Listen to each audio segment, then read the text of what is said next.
जन्म से ही मेरी आत्मा पर 12 मुखौटे अंकित थे, उन्हें धारण करने से मुझे दिव्य शक्ति प्राप्त होती थी। लेकिन ऐसा स्पष्ट रूप से 1000 वर्षों से नहीं हुआ है। एक निषिद्ध अस्तित्व प्रकट हुआ, फिर भी सभी ने इसे एक बेकार मुखौटा कहकर उपहास किया, क्योंकि मैं अप्रत्याशित रूप से बुरी आत्माओं से भरी इस दुनिया में पुनर्जन्म लेकर आया और मुझे प्राप्त हुआ।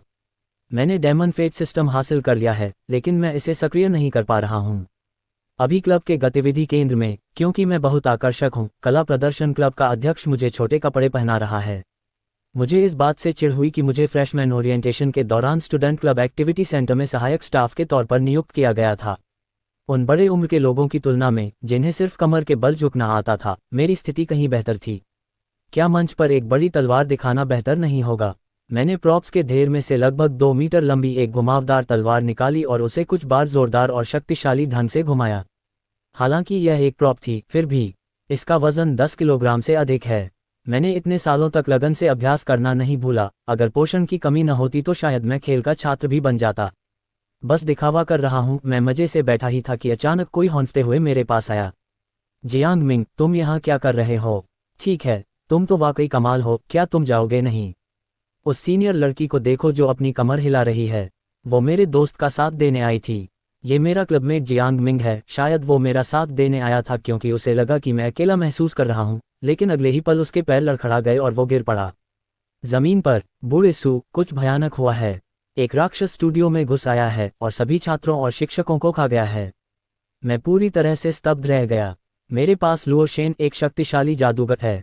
सिस्टम को यह अंदाजा हो सकता था कि यह दुनिया उसकी पिछली पृथ्वी से अलग हो सकती है, लेकिन 19 साल तक जीने के बाद भी उसे कोई अजीब चीज नहीं मिली थी। अप्रत्याशित रूप से आखिरकार विश्वविद्यालय में मेरी उससे मुलाकात हो ही गई। क्या इसका मतलब है कि मेरा चीट कोड एक्टिवेट हो सकता है? जल्दी बताओ, स्टूडियो में तुम्हारा सामना किस राक्षस से हुआ? जियांग मिंग से भी। मैं थोड़ा उलझन में हूँ। मुझे राक्षसों को लेकर इतनी उत्सुकता क्यों हो रही है? अरे नहीं, क्या मेरा दोस्त कोई विकृत मानसिकता वाला व्यक्ति है जिसे चरमपंथी चीजें पसंद हैं? और वह राक्षस तो बिल्कुल ये शेर जैसा दिखता है, लेकिन तेंदुए जैसा भी लगता है, और इसकी आंखें तो बहुत बड़ी हैं। मैं ठीक से बता नहीं पा रहा हूँ कि यह क्या है। तुम इतने सवाल क्यों पूछ रहे हो? पुलिस को बुलाओ, पुलिस को बुलाओ। हाँ, तुम पहले पुलिस को बुलाओ, मुझे यहाँ से तुरंत निकलना है। मैंने अपना फोन उठाया, उसे अनलॉक किया, जियांग मिंग को दिया और दरवाजा खोलने के लिए अपना गुआंदाओ, एक प्रकार का चीनी खंजर, लेने के लिए मुड़ा। जियांग मिंग, लेकिन वो तुरंत मेरे सामने आकर खड़ा हो गया और मेरा रास्ता रोक दिया। भाई, तुम बाहर क्या कर रहे हो? बाहर बहुत खतरा है और मैंने तुम्हारे स्कूल में किसी बॉयफ्रेंड के बारे में नहीं सुना। बॉयफ्रेंड? बकवास। मैं लोगों को बचाने जा रहा हूँ। तुम छुप कर रहना और बाहर मत आना। पुलिस के आने पर दरवाज़ा खोल देना। इतना कहकर मैं तेजी से बाहर भागा। मेरी इतनी खुशी का कारण सीधा साधा है। ये राक्षस, जो शेर और तेंदुए दोनों जैसा दिखता है, बिल्कुल मेरे गांव के साथी और वरिष्ठ सहपाठी जैसा लगता है ना? बस यही बात है। उन नग्न हत्यारों में से एक, जिन्होंने मुझे उस समय यात्रा करने पर मजबूर किया था, इतने वर्षों तक तुम्हारी तलाश करने के बाद आखिरकार बुराई करने के लिए बाहर आ ही गया। मैं तुम्हें इसका अंजाम भुगतने पर मजबूर करूंगा। मुझे पता है इस परिवार में बॉस कौन है। स्कूल के सभागार से शिक्षण भवन तक जाते समय बाकी सब अपनी जान बचाने के लिए भाग रहे थे, जबकि मैं अपने सहपाठियों की अचंभित निगाहों का सामना कर रहा था। गुआंग, हाथ में गुआंदाओ एक प्रकार का भाला लिए, विपरीत दिशा में चल पड़ा, जिससे सभी लोग अचंभित रह गए। वह क्या करने जा रहा था? क्या वह मौत को दावत दे रहा था? 13वें राजकुमार होने का नाटक करने से पहले उसे कम से कम स्थिति पर विचार तो करना चाहिए था। हे, क्या आप लोगों को बचाने आए हैं? जल्दी से घायल व्यक्ति को बाहर निकालने में मेरी मदद कीजिए। एक बेहद प्यारी दिखने वाली लड़की ने उत्तेजित होकर विनती की। मैंने बोलने वाली लड़की की तरफ देखा। लड़की ने अपने पीछे कई घायल सैनिकों को देखा, जिनके अंग और छाती गायब थे। मुझे लगा कि वे अभी भी वहीं हैं, इसलिए मुझे राहत मिली। सीनियर, आप खुद इस बारे में सोचिए। मुझे इससे भी ज्यादा जरूरी काम है, मैंने उसकी विनती भरी निगाहों को नजरअंदाज करते हुए कहा और स्टूडियो की ओर अपनी स्थिर चाल जारी रखी। वरिष्ठ, ये व्यक्ति, मर जाओ। वो राक्षस अभी लोगों को खा रहा है। पेट भर जाने पर वो मेरे पीछे आएगा। चलो भागते हैं। सीनियर, लियू रुयान मेरे पीछे भागना चाहती थी और मुझे वहां से जाने के लिए मनाना चाहती थी, लेकिन उसके कई कनिष्ठ सहपाठी अभी भी घायल थे, इसलिए वह वहां से नहीं जा सकी। स्टूडियो में खून की दुर्गंध फैली हुई थी और फर्श पर धीरे धीरे कई फटी पुरानी चीजें दिखाई देने लगी थीं।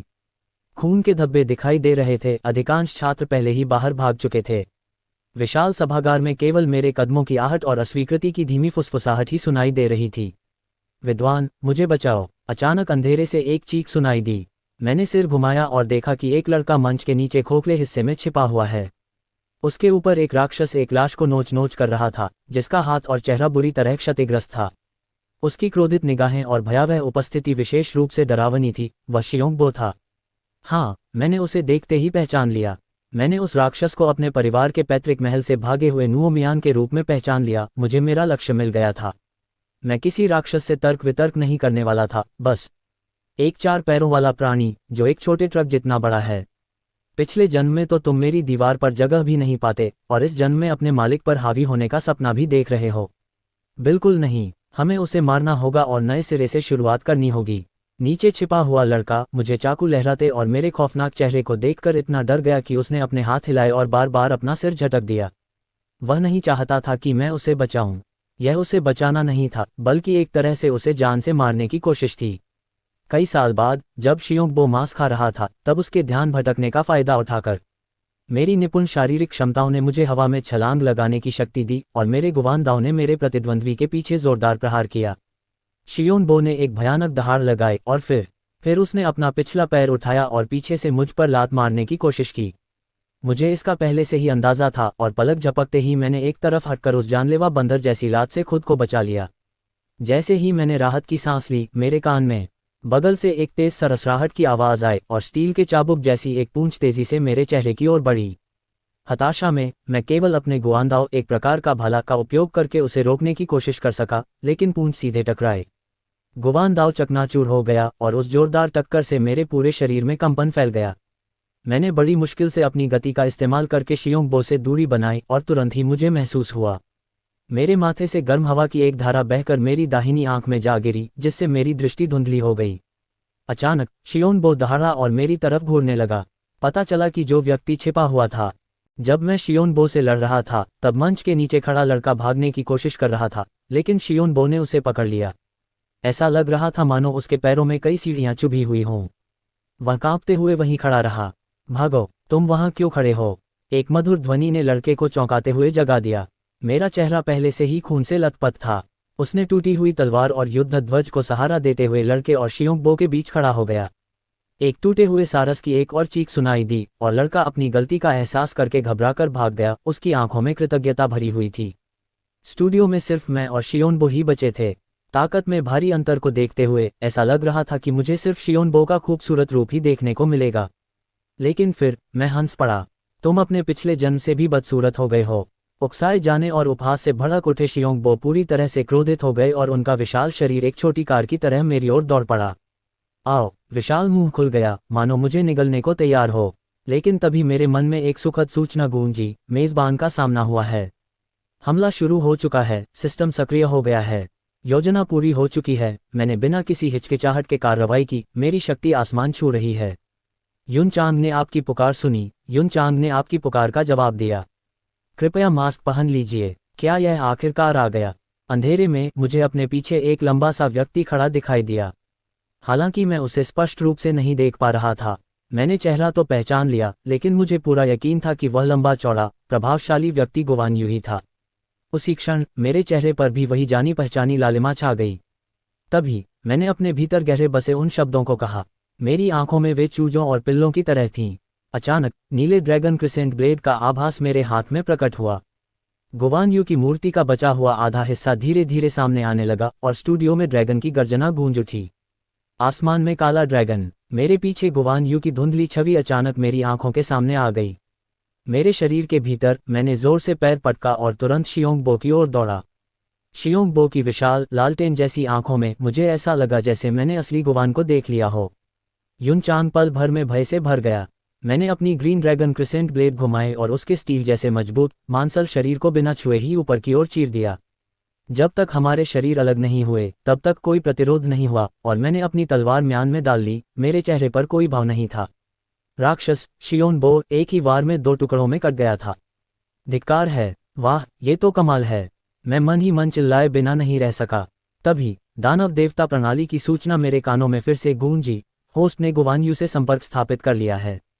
नकाबपोश प्राणी के साथ सामंजस्य स्थापित करके कोई भी गुवान यू की कुछ क्षमताओं को प्राप्त कर सकता है। नकाबपोश प्राणी को धारण करने से नीले ड्रैगन क्रिसेंट ब्लेड को बुलाया जा सकता है। बधाई हो मेजबान, आपने एक दिव्य प्राणी का वध किया और यह शक्ति प्राप्त की। शेओंगबो नूडल्स में बदल जाता है। मैंने अपने हाथ में पकड़े नूडल्स को घूरते हुए मन ही मन बुदबुदाया, तो शेओंगबो सच में वापस नूडल्स में बदल सकता है। इससे मेरे मन में एक बात आई, अगर मैं उन सभी नूडल्स को इकट्ठा कर लूं जिनसे मैंने पहले शरारत की थी, तो क्या मैं अपने पिछले जन्म में वापस जा पाऊंगा। लेकिन इससे पहले कि मैं ज्यादा देर तक खुश हो पाता, दूर से एक आवाज आई। तेज कदमों की आहट सुनाई दी और भारी हथियारों से लैस पुलिस अधिकारियों का एक समूह अंदर घुस आया। बिना कुछ कहे मैंने तुरंत अपने चेहरे से गुवांग गोंग का मुखौटा हटा दिया और वाक्य अधूरा है और अचानक समाप्त हो जाता है। सभी वस्तुएं सिस्टम स्पेस में एक साथ रखी गई थीं। वर्दी पहने एक महिला पुलिसकर्मी, जिसका चेहरा भावहीन था और बाल छोटे थे, तेजी से स्टूडियो में दाखिल हुई। उसकी आंखें एक बाज की तरह, वह तेजी से आसपास के क्षेत्र में चक्कर लगाता हुआ अंततः मुझ पर अपनी निगाहें टिका बैठा। मेरे हाथ में प्लास्टिक का एक सरकारी चाकू था और मेरा शरीर गहरे लाल खून से लथपथ था। फिर भी उसका चेहरा भावहीन बना रहा, उसकी शांति डरावनी थी। यिन होंगयुए की आवाज़ स्पष्ट थी जब उसने बगल में बैठी अपनी सहकर्मी से पूछा, खुद को पोंछ रही उस मासूम सी दिखने वाली सहकर्मी को देखकर। मुझे खून से लथपथ देखकर यिन होंगयुए ने भौहें चढ़ाईं और फिर आदेश दिया।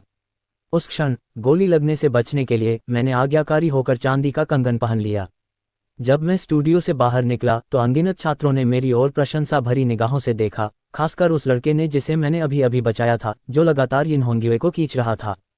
स्पष्टीकरण, क्या इस आदमी ने सचमुच मेरी जान बचाई? क्या आप लोगों ने गलत व्यक्ति को गिरफ्तार कर लिया? क्या इस दुनिया में सचमुच राक्षस होते हैं? हे भगवान, आप मेरी बात पर विश्वास क्यों नहीं कर रहे?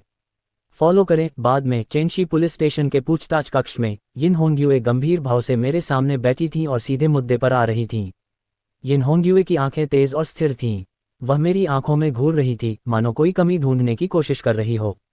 मैंने शांत होने का दिखावा किया, लेकिन मेरे दिमाग में बहुत कुछ चल रहा था। उस महिला पुलिसकर्मी के शब्दों से इससे यह अनुमान लगाया जा सकता है कि पुलिस विभाग शियोंगबो जैसे प्राणियों के अस्तित्व से अवगत है, और उसने लाइन ब्रेकर्स का भी जिक्र किया, लेकिन मुझे नहीं पता कि लाइन ब्रेकर्स से उनका क्या मतलब है। उनका रवैया ऐसा था कि उन्होंने अपनी पहचान जाहिर करने की हिम्मत ही नहीं की।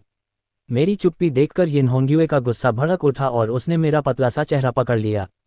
1.8 मीटर लंबा होने के कारण इस महिला ने मुझे सीधे मेरी सीट से उठा लिया। तभी सादे कपड़ों में एक पुरुष और एक महिला, वह युवक पूछताछ कक्ष में दाखिल हुआ। मुझे अचानक अपनी गर्दन पर पकड़ ढीली महसूस हुई। पहले जो महिला पुलिसकर्मी इतनी प्रभावशाली लग रही थी, वह पल भर में अपनी सारी ताकत खो बैठी। आप छात्र अपनी मर्जी से बातें कर रहे हैं, मैं अब चलती हूँ। बिना कुछ कहे यिन होंगयुए मुड़ी और चली गई। नमस्ते, गोपनीयता समझौते के अनुसार मैं जो कुछ भी कहने जा रही हूँ वह किसी को भी नहीं बताना। हुआंग शियाओलिंग ने मेरी तरफ देखकर हल्की सी मुस्कान दी और फिर समझाना शुरू किया। मैंने सिर हिलाया। मेरे दिमाग में कई विचार चल रहे थे। वाह, लगता है कि नियम तोड़ने वालों से निपटने के लिए हर किसी ने एक पूरी व्यवस्था बना ली है। जिस तरह से उन्होंने मुझे इतनी जल्दी ढूंढ निकाला, उससे साफ पता चलता है कि उनके पास इसके लिए एक समर्पित संगठन जरूर है। हुआंग शियाओलिंग ने अपने बगल में बैठे जिये यान की ओर इशारा किया, जिसने गला साफ करते हुए कहा, सबसे पहले मैं आपसे अपनी प्रतिभा का प्रदर्शन करने का अनुरोध करना चाहूँगा। कृपया गलतफहमी मत पालिए, हम बस ये पुष्टि कर रहे हैं कि आप भी हमारी तरह के लोग हैं या नहीं। ये कहते हुए जिये यांग ने अपना दाहिना हाथ खोला और अचानक उसकी हथेली में नारंगी पीले रंग का तरल पदार्थ प्रज्वलित हो उठा। आग, मैंने थोड़ा भौहें चढ़ाकर कहा, मेरी क्षमता कुछ खास है, मुझे नहीं पता कि यह आपकी आवश्यकताओं को पूरा करती है या नहीं। जैसे ही मैंने ये कहा, उन्होंने मेरी रस्सियां खोल दीं। हथकड़ी, मैंने तुरंत अपने मन में सिस्टम स्पेस से संपर्क स्थापित किया और मेरे हाथ में एक लाल गुवान्यू मुखौटा प्रकट हो गया। क्या ये कोई वस्तु प्रकार की क्षमता है? मूल तो बात यह है, इसीलिए तो तुम बाधा पार करने के बाद राक्षसों को इतनी जल्दी हरा पाए। किसी कारणवश जिये यांग की आंखों में तुरंत निराशा छा गई और उसका रवैया पहले जैसा नहीं रहा। कितनी उत्सुक हो तुम अपनी साथी को अरुचि खोते देख, हुआंग शियाओलिंग ने आह भरी और मुझे समझाया। मैं अपना परिचय फिर से दे देती हूँ, मेरा नाम हुआंग शियाओलिंग है और ये है जी यांग। हम दोनों 5वें विशेष कार्मिक अनुसंधान संस्थान से संबंधित हैं, जिसे संक्षेप में स्तरीय अन्वेषक कहा जाता है। आप हमारे अधिकार क्षेत्र में हैं और बाहरी कारकों से प्रेरित हैं। उल्लंघन हो चुका है, जो प्राकृतिक उल्लंघनों से संबंधित नियमों का पालन करता है। प्रबंधन के 2 मानक उपलब्ध हैं, आप अपनी पसंद का कोई भी मानक चुन सकते हैं। एक मानक है गुप्त सेवा में शामिल होना और पहला विकल्प प्रशिक्षु अन्वेषक का पद है, जिसमें 25,000 युआन का मासिक वेतन, 5 सामाजिक बीमा, एक आवास निधि और पूरक चिकित्सा बीमा शामिल हैं। दूसरा विकल्प प्रबंधन नियमों का पालन करना और 8,000 युआन का मासिक जीवन भत्ता प्राप्त करना है। दूसरा विकल्प है कोई और नौकरी ढूंढना, लेकिन पंजीकृत निवास स्थान को छोड़ना नहीं। इन दोनों विकल्पों के बीच वास्तव में कोई दुविधा नहीं है। अगर आप जेल नहीं जाना चाहते तो आपके पास इसे चुनने के अलावा कोई विकल्प नहीं है। पहला वाला, मैंने अपना फैसला पक्का कर लिया है। अभी ज्यादा खुश मत होइए। खुफिया एजेंसी में शामिल होने के लिए आपको नए भर्ती मूल्यांकन पास करना होगा। आपकी क्षमताओं को देखते हुए मुझे डर है, इसे सीधे लौटा दिया जाएगा। मेरी बात सुनकर पास खड़े जिए यांग ने मुझे तिरस्कार भरी नजर से देखा। सू मिंग, चिंता मत करो, आइटम टाइप अवेकनिंग। उसकी क्षमताएं भी बुरी नहीं थीं। तथाकथित ऊपरी पद ऐसी चीज थी जिस पर केवल शीर्ष लोगों को ही विचार करने की आवश्यकता होती थी। हुआंग शियाओलिंग ने पहले उसे घूर कर देखा, फिर उन्होंने मेरी ओर असहायता से देखा और कहा, तो फिर हम देखेंगे। मैंने बस उदासीनता से मुस्कुराकर जवाब दिया। उनसे मैंने ये भी सीखा कि विश्व में ज्ञात जागृत क्षमताओं को मोटे तौर पर 5 श्रेणियों में विभाजित किया गया है: पैरामेसिया, साइकिक, लोगिया, स्पेशल और ऑब्जेक्ट बेस्ड। पहली 4 श्रेणियों को साधना से व्यक्ति की क्षमताएं मजबूत होती हैं।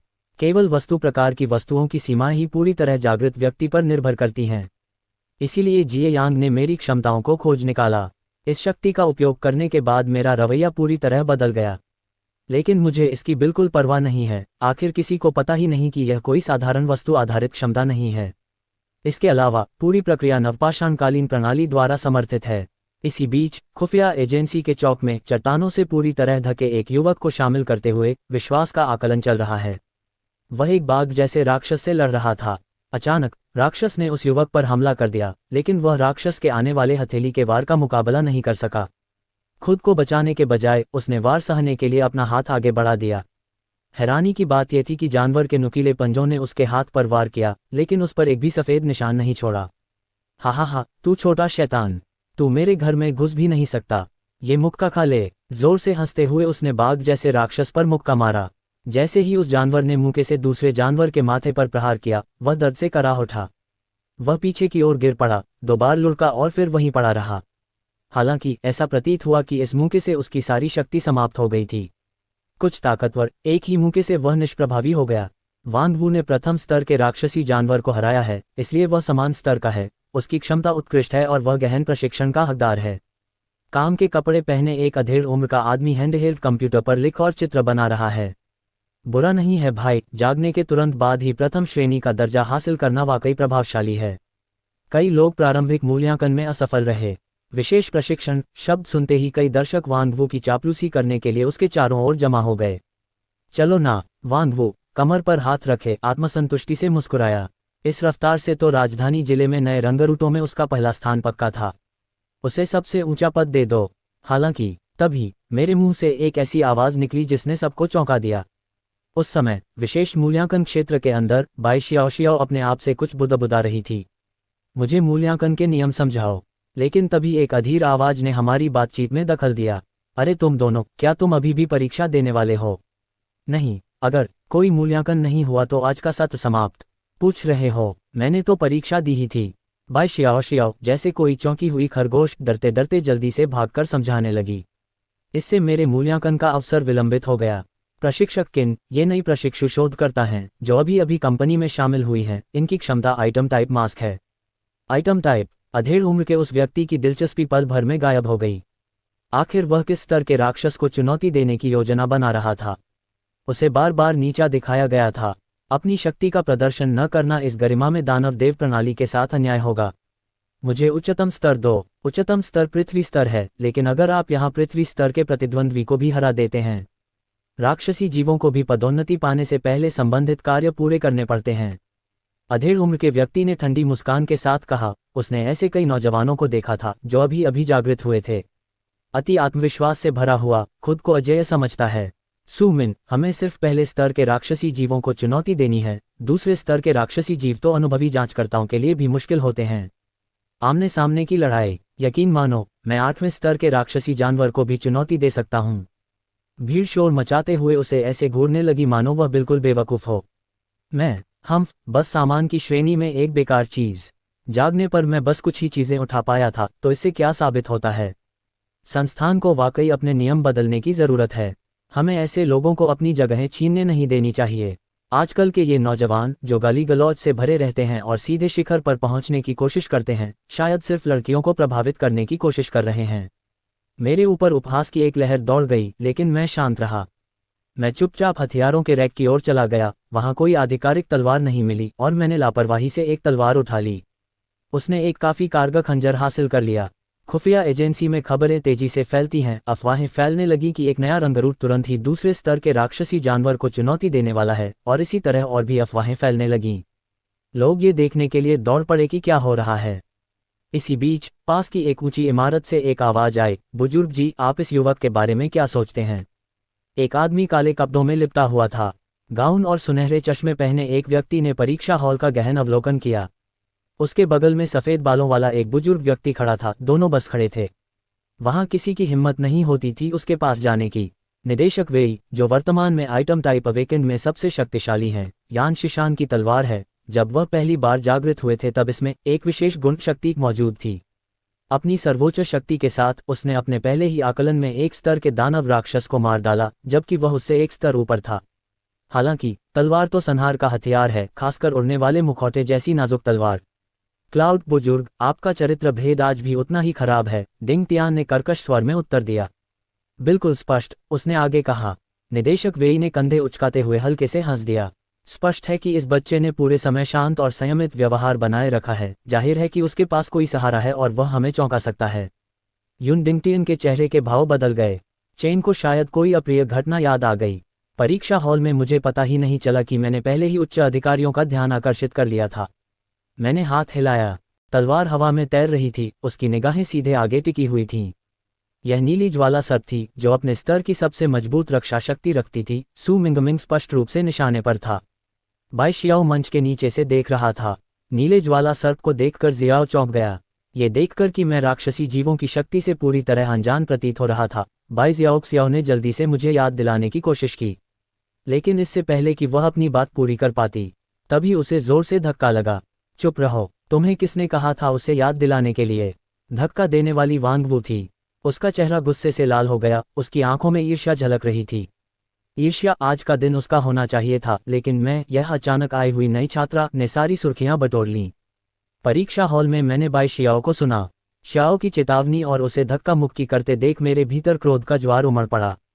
मैंने अपना शरीर नीचे झुकाया, मेरे पैर जमीन पर जोर से पड़े। मेरा शरीर तीर से छूटे तीर की तरह तेजी से आगे बढ़ा। तीर नीले ज्वाला सर्प की ओर चला। अगले ही पल, एक ही विचार से, मेरे चेहरे पर गुवान यू का सिंदूरी मुखौटा प्रकट हो गया। 9 सुई चमकी और वह तुरंत लौट आया। उस पल मुझे ऐसा लगा जैसे मैं युद्ध के मैदान में सुई लेकर हमला करने वाला सेनापति हूँ। मेरी गति 3 गुना बढ़ गई। कितनी अविश्वसनीय गति! क्या वह पैरामेसिया प्रकार का जागृत प्राणी है? नहीं, उसने मुखौटा पहन रखा है। इस समय निदेशक वेई भी उत्सुक हो गए, और यहाँ तक कि एजियोर फ्लेम सरपेंट भी मेरे अचानक प्रकट होने से अचंभित हो गया। हालांकि जैसे जैसे उसकी गति बढ़ती गई, उसकी पूंछ की मार 1 सेकंड के अंश तक धीमी हो गई। मैंने आसानी से चकमा दिया और घातक प्रहार से बच गया। इस अवसर का लाभ उठाते हुए मैंने एक बार फिर नीले ज्वाला सर्प पर हमला कर दिया। जाओ! उसके हाथ में लौकी के आकार का ब्लेड पल भर में आग की लपटों में गिर गया और नीले ज्वाला सर्प के उल्टे शल्क पर प्रकाश की एक तेज लकीर से टकराया। ऐसा लगा जैसे ज्वालाएं टकरा रही हों। बारूद में तुरंत आग लग गई, जिससे नीले ज्वाला सर्प बुरी तरह छटपटाने लगा। सूमिंग जानता था कि नीले ज्वाला सर्प की अग्नि नियंत्रण क्षमता उसे अपने शल्क खोलने की अनुमति देती है, जो उसका सबसे कमजोर बिंदु था। रुको! बाई शियाओ ने तुरंत कहा, लेकिन वांग वू अब उसकी बात पर ध्यान नहीं दे रही थी। उसे अपनी ही समझ पर गंभीर संदेह हो रहा था। इस प्रकार की वस्तु का जागृत प्राणी भला आगजनी कैसे कर सकता है? क्या मैं सबसे कमजोर हूँ? नीचे मौजूद भीड़ की व्याकुल फुसफुसाहट सुनकर मैं मन ही मन मुस्कुराया, हंसते हुए। असल में ये ज्वाला ब्लेड कोई दुर्लभ जागृत क्षमता नहीं है। मैंने बस इसकी काटने की शक्ति बढ़ाने के लिए पहले से ही ब्लेड पर कोयला लगा दिया था। ये तो बस तेल है। कैरोसिन कहाँ से आया? जादूगर के लिए कुछ उपकरण रखना गैरकानूनी तो नहीं है, है ना? किंगगान ज्ञान को मैदान पर बेतहाशा संघर्ष करते हुए देखो। सांप! मेरा शरीर फिर से गतिमान हुआ। पलक झपकते ही दर्जनों मीटर की दूरी तय कर ली। मेरे हाथ में घसीटता हुआ चाकू पवनचक्की की तरह घूम रहा था, मानो उड़ते हुए अजगर जैसी गति लिए हुए हो। उसकी जीभ ने प्रतिक्रिया दी। आवाज अचानक बंद हो गई और नीले ज्वाला सर्प का रूप पल भर में चकनाचूर हो गया। प्रकाश के कणों में परिवर्तित होकर परीक्षा कक्ष से गायब हो गया। पूरा कक्ष सन्नाटे में डूब गया। अगर जमीन पर दिखाई देने वाली दरारें न होती तो कोई विश्वास नहीं करता कि एक नौसिखिए यानी मैंने एक निम्न स्तर के राक्षसी जानवर को यहाँ एक ही वार में मार डाला। मिंग, प्रथम स्तर का औसत क्षमता वाला सामान्य प्रशिक्षण की आवश्यकता है। केनरिकिंग की आवाज ने सन्नाटा तोड़ दिया और तुरंत पूरे हॉल में हलचल मच गई। सू, ऐसा क्यों? मिंग ने पृथ्वी स्तर के राक्षसी जानवर को पहले ही हरा दिया था और मूल्यांकन की सभी आवश्यकताओं को पूरा कर लिया था, तो फिर वह अभी भी केवल लेवल 1 पर क्यों था? बाई शियाओ का चेहरा शर्म से लाल हो गया जब उसने केनरिकिंग से सवाल किया। खुद देख लो, उसने कहा। उसके हाथ में जो चाकू है वह टूटा हुआ है। आखिरी वार से भले ही नीले रंग के स्टील रॉक सर्प की गर्दन कट गई हो, लेकिन हड्डी पूरी तरह से नहीं टूटी। अपनी चोटों के बावजूद वह राक्षसी जानवर आखिरी दम तक लड़ सकता था, लेकिन सू मिंग, जो अब निहत्था था, उसे कोई नुकसान नहीं पहुंचा सकता था। केनरिकिंग ने अधीरता से कहा। बाई शियाओ ने समझाते हुए गुस्से से अपना चेहरा पीला कर लिया। उसने मुंह खोला, लेकिन उसे समझ नहीं आ रहा था कि क्या कहे। आखिर एक साधारण आइटम टाइप अवेकेंड को साधारण चीजें कैसे मिल सकती हैं? प्रशिक्षण का मूल्यांकन तो अच्छा ही रहा, केनरिकिंग ने व्यंग्यपूर्वक कहा। लेकिन तभी अचानक एक ठंडी चमक कौंधी। केनरिकिंग ने हैरानी से देखा, सिगरेट अचानक उसकी उंगलियों के बीच बुझ गई और उसका चेहरा पल भर में पीला पड़ गया। उसके पीछे कंक्रीट की दीवार में एक टूटा हुआ चाकू धंसा हुआ था, जिसका हैंडल अभी भी तेजी से काम रहा था। मैं कांप उठी। मैंने धीरे से अपना सिर उठाया। प्रशिक्षक किन, मूल्यांकन अभी समाप्त नहीं हुआ है। क्या आप नीचे आकर कुछ मार्गदर्शन देंगे? दूर से देख रहे निदेशक वेई खुद को रोक नहीं पाए और उसने अपनी जांघ पर हाथ मारा और खिलखिलाकर हंस पड़ा। हा, इसे कहते हैं असली नौजवान। क्या गजब का जोश है। उसने बगल में बैठे युन डिंगटियन को थपथपाते हुए कहा, क्या वो बेवकूफ़ नहीं लग रहा?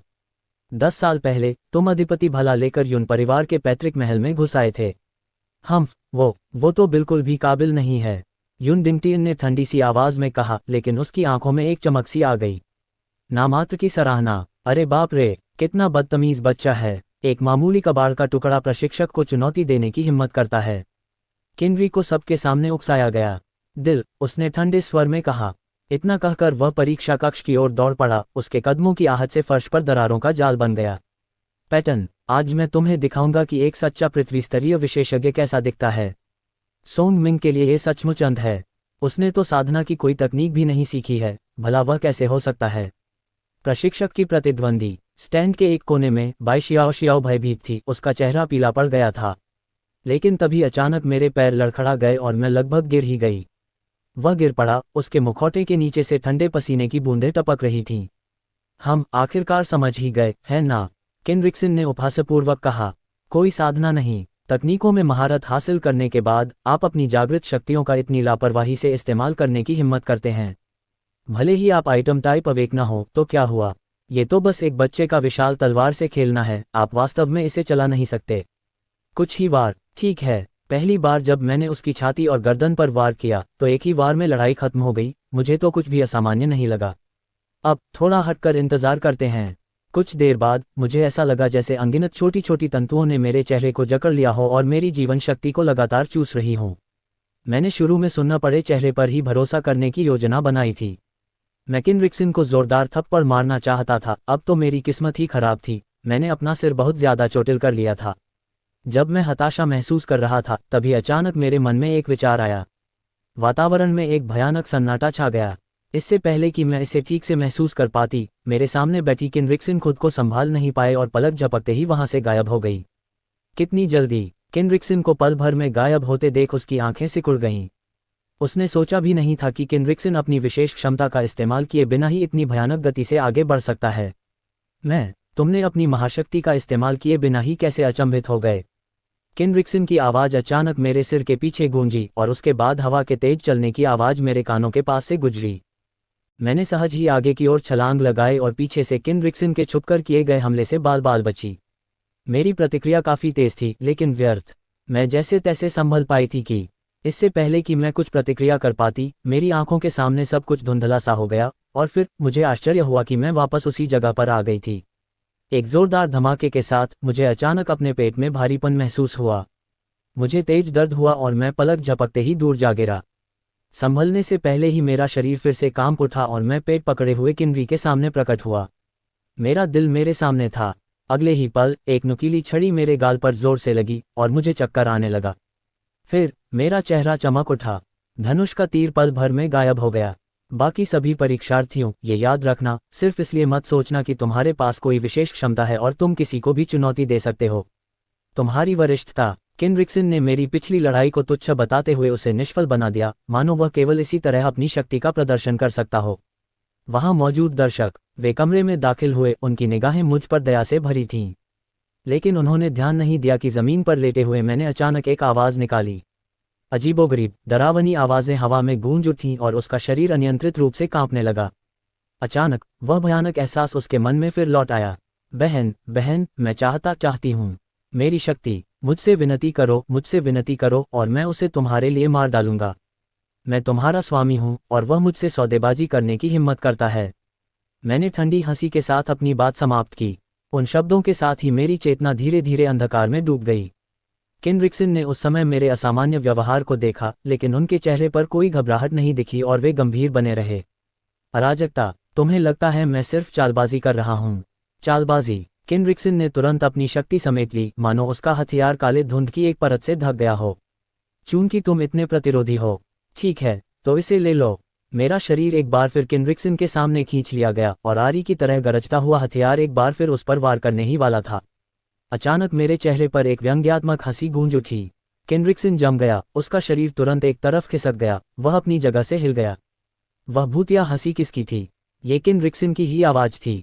मेरी आंखों में डर की एक हल्की सी झलक दिखाई दे रही थी, फिर भी मैं अपनी जगह पर जम गया। मेरा सिर थोड़ा अनियंत्रित रूप से हिल रहा था। सुमिंग। किनरिक्सन को कुछ गड़बड़ महसूस हुई और उसने हिचकिचाते हुए एक आवाज़ निकाली, जो मेरी आवाज़ से बिल्कुल अलग थी। शक्ति, तुम्हें इसकी कीमत अपने खून से चुकानी पड़ेगी।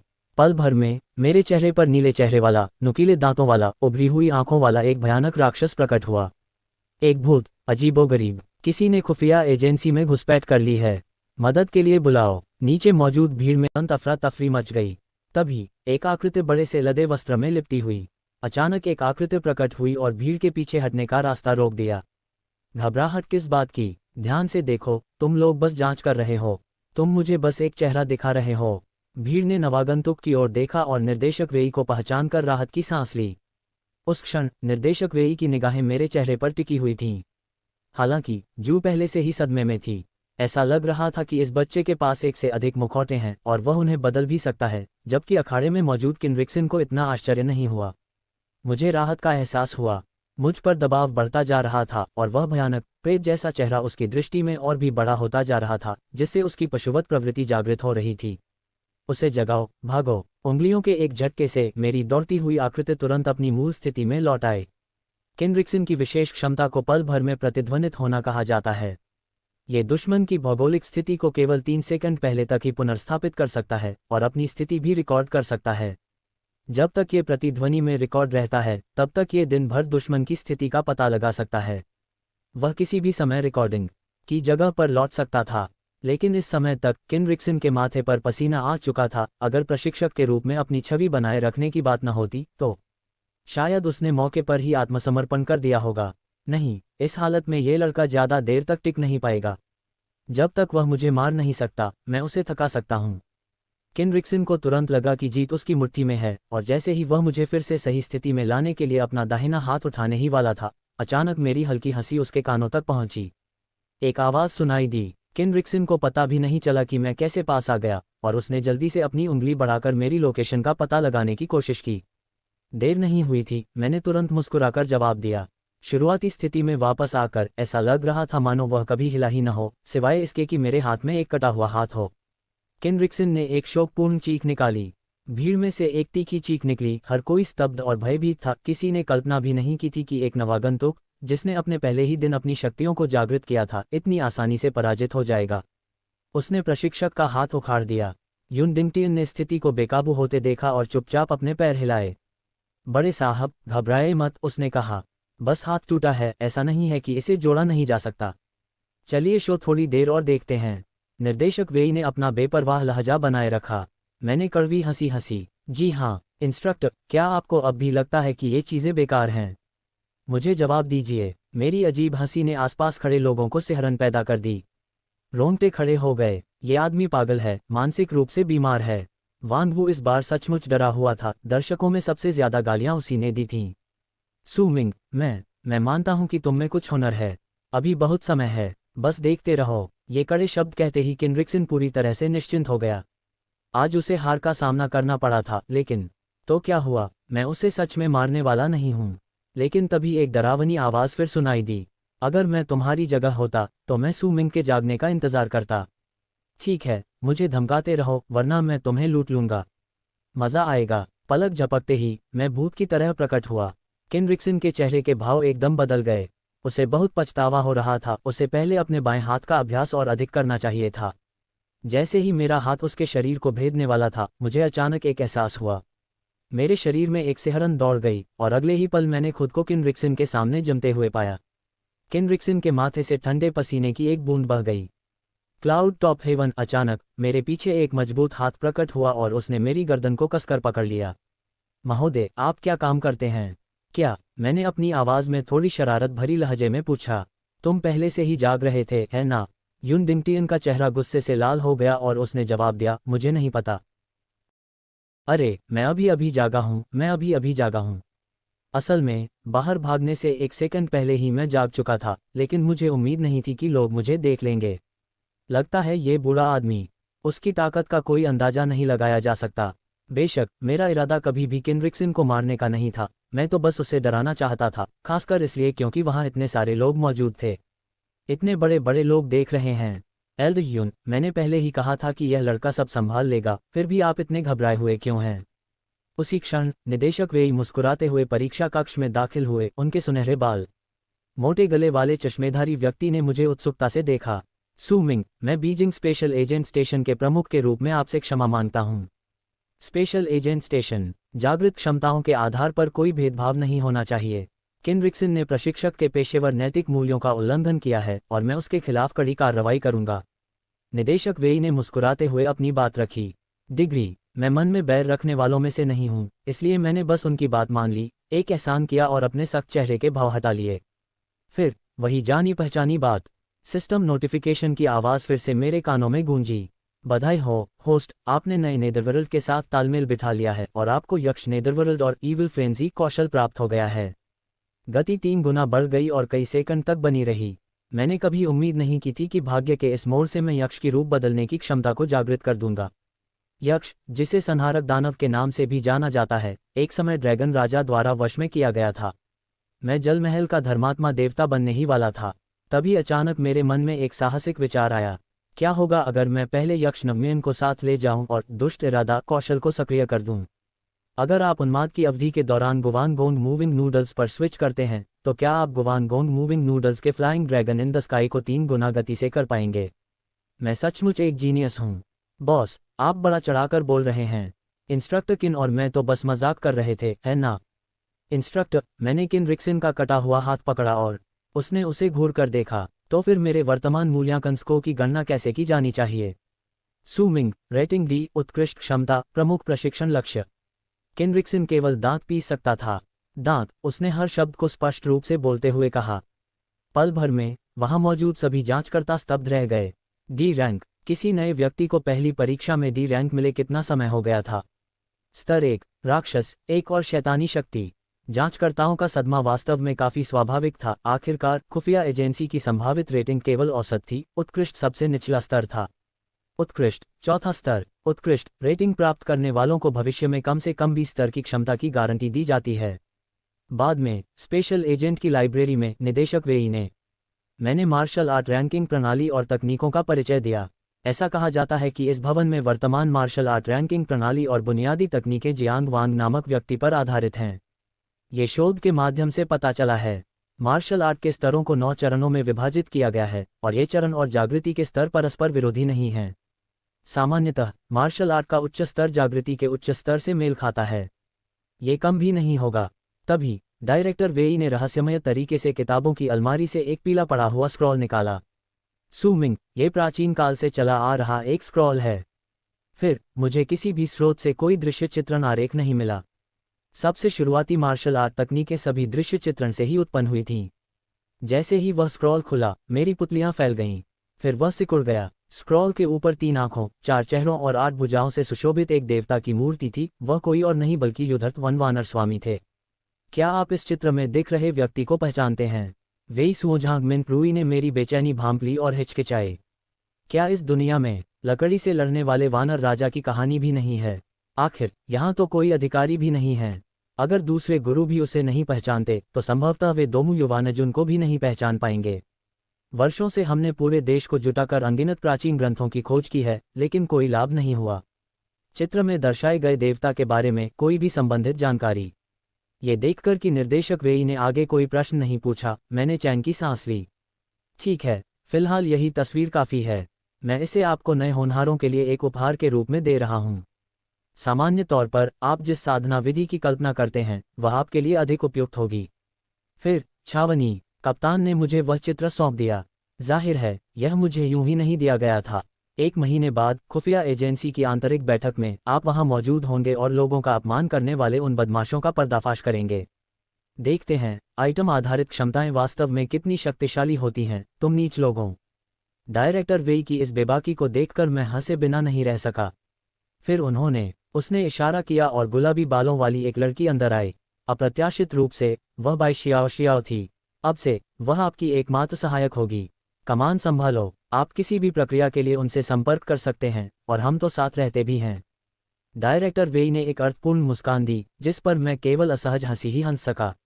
मैं मुस्कुराया। उस रात जासूसों के छात्रावास में मैंने दीवार पर टंगी पांडुलिपि के सामने गहरा प्रणाम किया।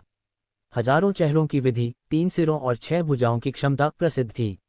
नमस्कार अमर। पल भर में एक सुनहरी रोशनी ने मेरे पूरे शरीर को घेर लिया और मेरे चारों ओर 3 सिरों, 6 भुजाओं और 12 मुखों वाले एक प्राणी की धुंधली आकृतियां प्रकट हुईं। मैं अप्रत्याशित रूप से उसने वास्तव में बीन आइडेप्ट किंग के विजुअलाइजेशन डायग्राम से 1004 फॉर्मुलेस ग्रेड टेक्निक नामक एक मार्शल आर्ट तकनीक को समझ लिया जिससे साधना में एक प्रत्यक्ष सफलता मिली।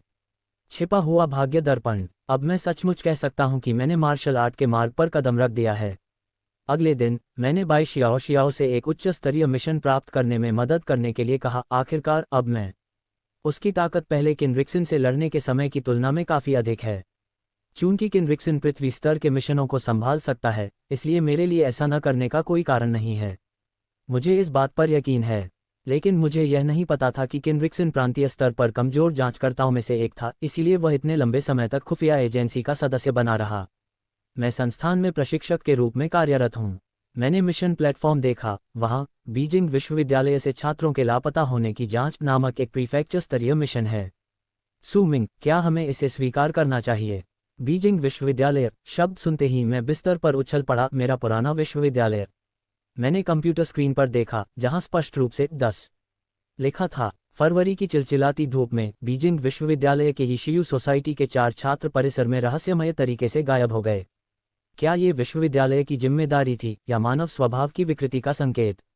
मैंने चुपचाप खोला। ठीक है, मैं ये काम ले लूंगी। बिल्कुल सही समय है, मैं भी स्कूल में कुछ समय के लिए जाना चाहती थी। इसी बीच बीजिंग विश्वविद्यालय के लड़कों के छात्रावास में नीचे एक लड़की एक पुलिस अधिकारी से बात कर रही थी। पुलिस और अधिकारी आमने सामने आ गए। पुलिस अधिकारी ने धैर्यपूर्वक और विनम्र स्वर में समझाया, श्रीमती जियांग मिंग इस समय एक महत्वपूर्ण गवाह हैं और फिलहाल किसी से नहीं मिल सकती।